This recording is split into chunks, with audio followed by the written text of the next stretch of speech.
就是我们广西的米粉，我觉得比较有特色。它那个米粉秋弹，而且很有弹性的，特别新鲜，入口很软。At 5:30 every morning, Rong Jinghua begins prepping at her noodle shop. 我姓荣，然后的话，我们现在在阳朔。Yangshuo is a small town in Guilin, famous for its rice noodles or mi fen.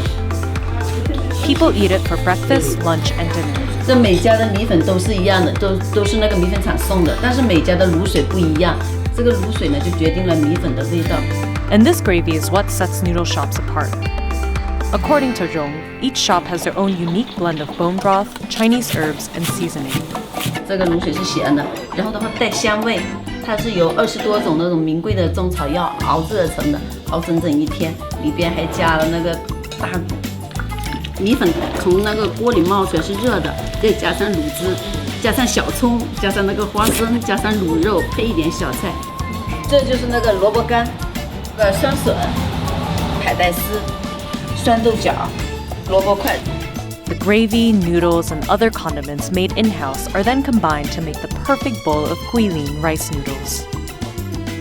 For Guilin residents like Rong, the noodles are more than just a business, it's a family tradition. 米粉一直从小都吃到大。小时候吃奶奶做的米粉，对，我有2个孩子，一个大的是儿子，小的是女儿。可以帮忙了呀，他们放假的时候就在店里帮我一下，然后的话，收钱呀或者收碗啊什么的都可以。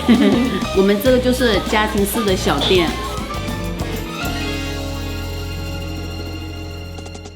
I gotta eat, so that I beg your pardon. I beg you get me started, cause I feel like I'm starving. I gotta eat, you are my style.